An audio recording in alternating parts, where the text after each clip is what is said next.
Hello students, this is our module 3 quarter 2. It is about introduction to 19th century and Romanticism.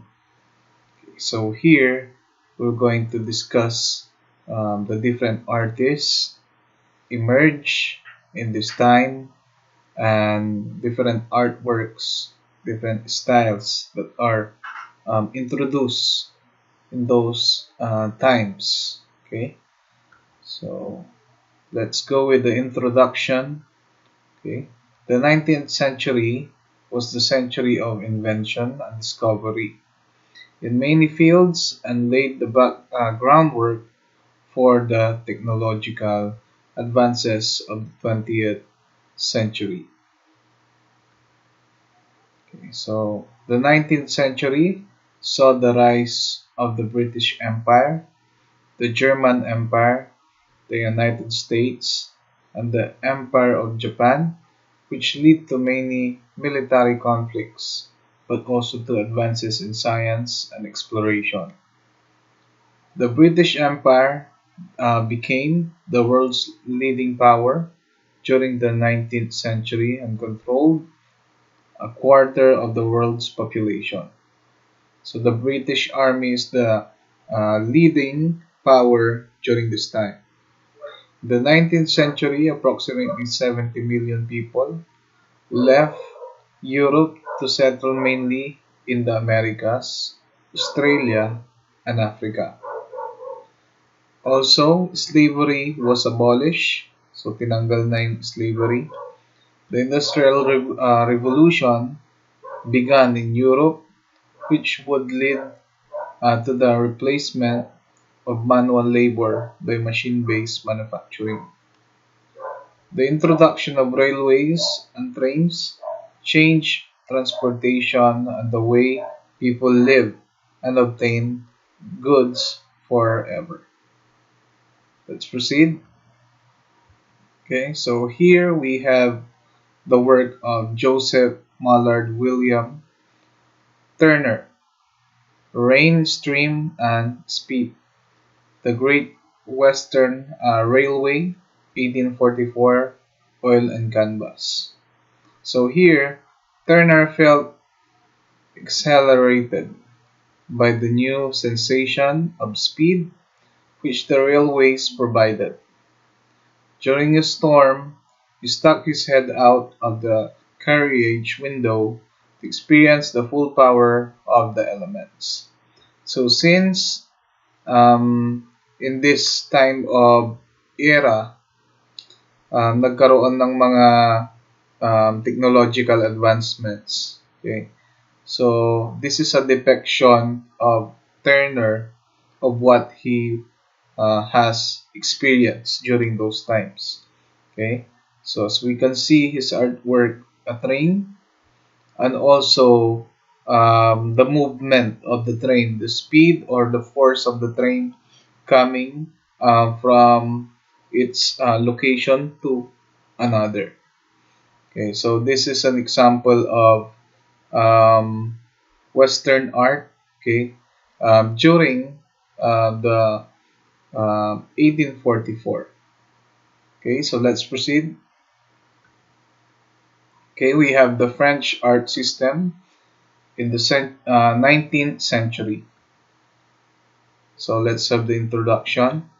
The French Academy of Art was founded in 1648 by Cardinal Richelieu and dominated the production of French art until the end of the 19th century. Okay, and also during the 19th century, salons was introduced. Okay, what is salon? The salon was a biannual official exhibition of artworks in the Louvre.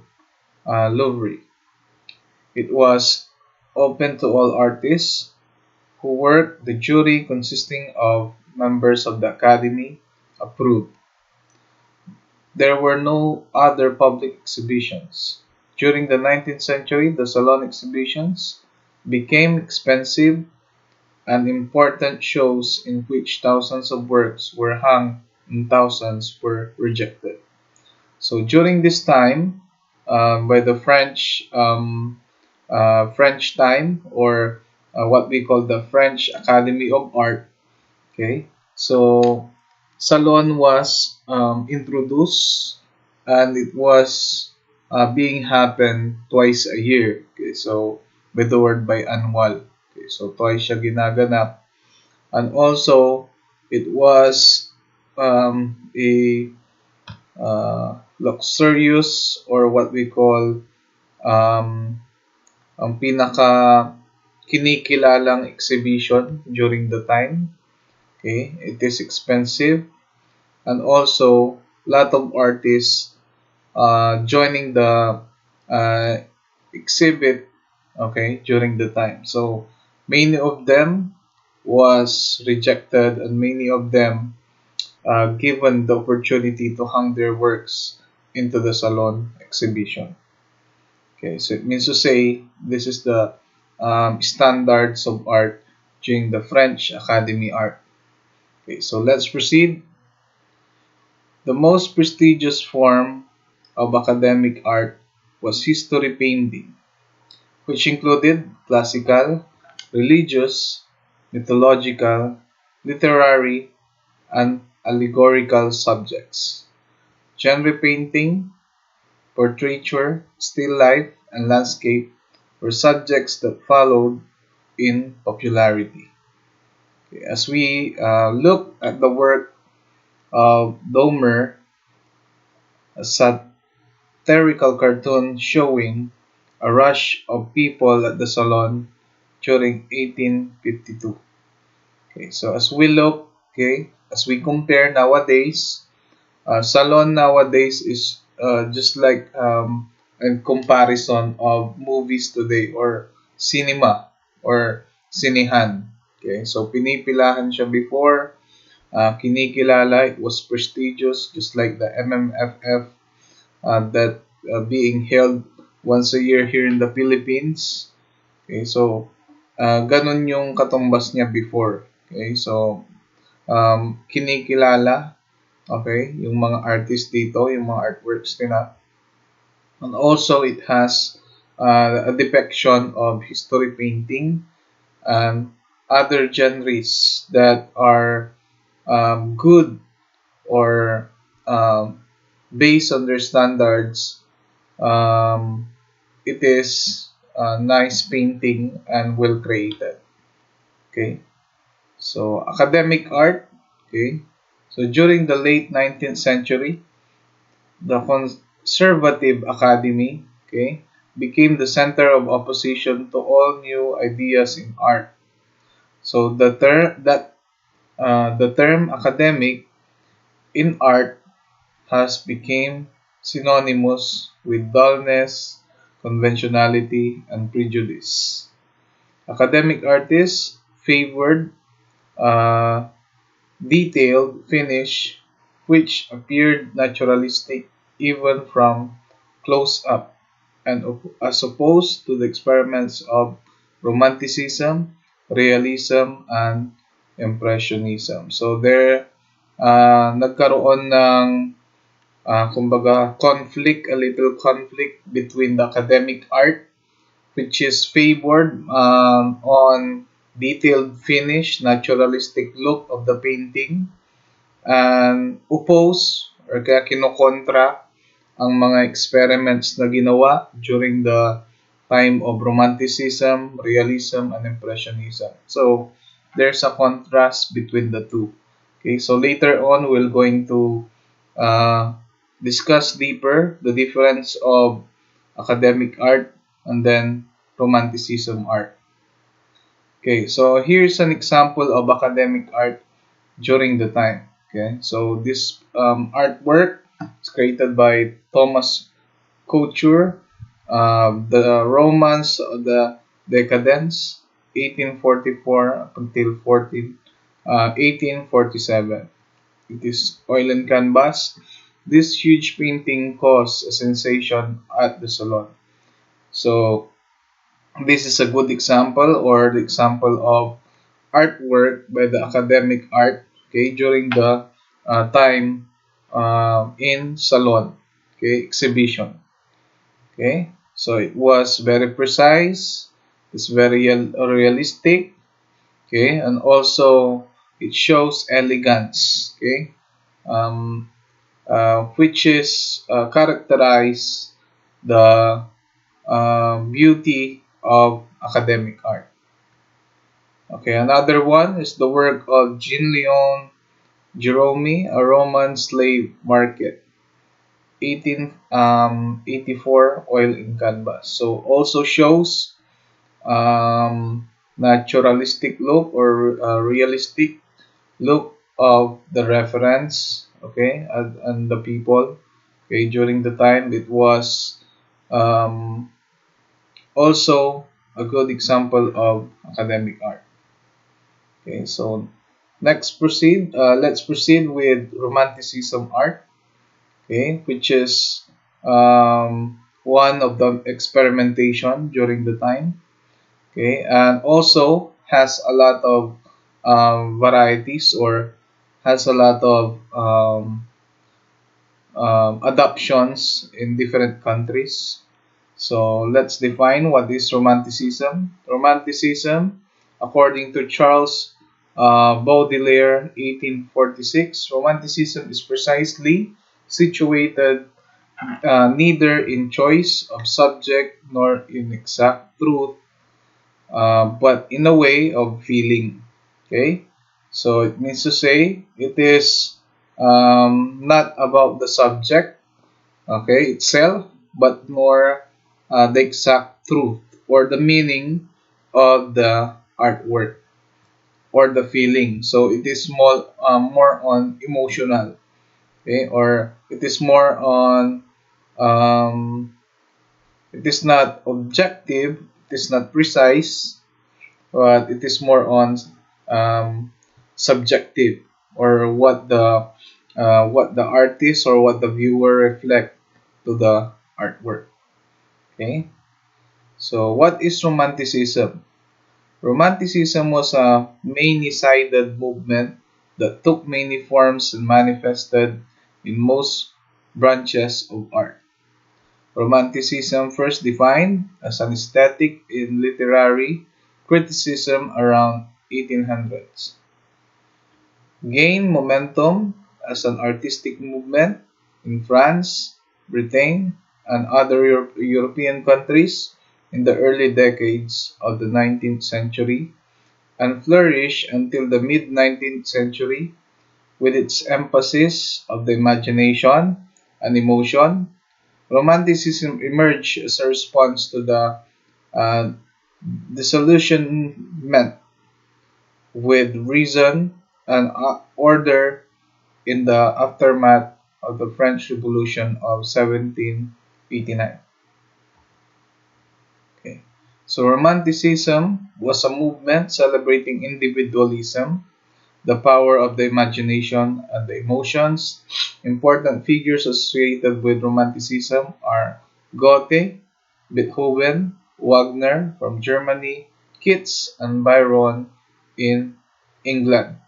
So as mentioned in the discussion, okay, so it has a lot of varieties coming from England, um, Germany, and other European countries. So it has a lot of movements and other um, branches. So it also shows individualism.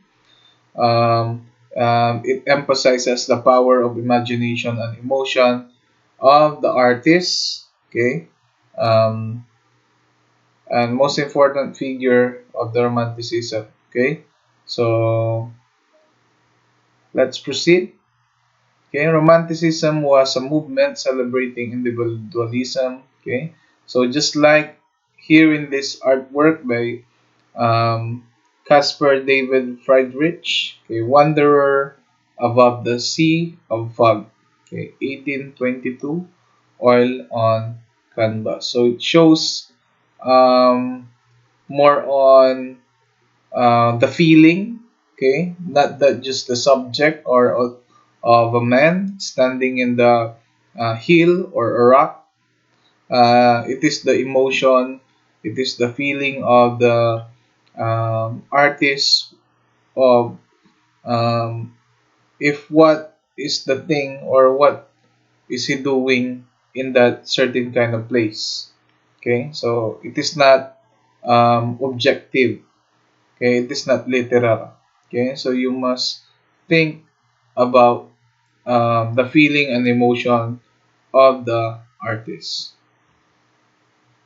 Okay, characteristic of Romanticism. Romanticism covers a wide range of subjects and a diversity of styles that resist a simple classification. It was an anti-establishment movement characterized by ambiguity, complexity, and uncertainty. Okay? Romantic artists honored individualism or convention. They experimented with new subject matter, compositions, and techniques in order to discover the visual means that effectively communicated their personal ideas and experiences. So it is not just about the external beauty or the beauty of the artwork itself, but the meaning or the feeling of that art which conveys to the viewer. Okay, so yun yung importante na mas maparating daw yung meaning ng artwork sa mga viewers. Okay? So yun yung movement nila dito, okay, individualism, to have or to create a viewer or a certain person to relate with the particular artwork. Okay. So subject matter. Okay, so here are the different kinds of subject matter used in Romanticism. Romanticism includes a wide range of subject matter that includes the following: the expression of the emotional drama of a movement. Okay, so emotional drama, okay, which means the movement of the subject or the movement of the people or the scenario, okay, that being painted in that particular artwork. Okay, next is exotic themes from other countries that are filled with action, example, Orientalism. Okay, so exotic, okay, which means came from rural place, okay, or different place to one another. An affinity with nature and its wild, unpredictable, and mysterious aspects. Portraits became vehicles for showing psychological and emotional states. Okay, so portraits were traditionally recorded records of individuals. Okay, so that is the main purpose of portraits before. Okay, for example, a wealthy family um, having a chance or to record that um, happening with the family. Okay, so since wala pang camera noon, ang ginagamit na parang camera to preserve yung picture or yung itsura mo is to paint or kaya gumawa ng portrait. So yun yung main purpose niya before. But here in Romanticism, portraits now became vehicles of expressing a range of psychological and emotional states in the hands of romantic painters. Jericho probed the extremes of mental illness in his portraits of psychiatric patients. Okay. He also probed the darker side of childhood in his unconventional portrayals of children. So it's uh, something to do with psychological aspect of an individual person or a person with a mental illness can be the paintings can be used to heal or to understand the feeling of that certain kind of person. Okay, next is literature, such as the novels of Sir Walter Scott, the poetry of Lord Byron, and the drama of Shakespeare transported art to other worlds and areas, or eras rather. Okay, so other subject matter, individual creativity. Okay, in their subject matter, individual creativity was important as it showed passion and inner struggles and the imagination to revoke awe or passion. Compositions were often based on dramatic diagonal lines filled with drama and movement, sample dramatic compositions. Shapes, open shapes with emphasis on color and brushstrokes, were used in reaction to the strong outlines of neoclassicism. Application, the artist is emotionally involved with his work. A very painterly style developed which was filled with brushstrokes and free shapes in reaction to the formalism of neoclassicism. And lastly, the color. Rich colors were used, okay, which is the more brighter um, impact are used in this kind of um, art. Okay, so dito sa Romanticism art. Okay, so here are the examples of Romanticism art. Okay, so Eugene de la Cruz, Deaths of Sardanapalus, okay, 1826, oil and canvas, and then Theodore Jericho, woman rather suffering from obsessive envy, 1822, oil on canvas. Romanticism can be described as an emotional dramatic style with the emphasis on the individual, imagination, self-expression, spontaneity, and feelings.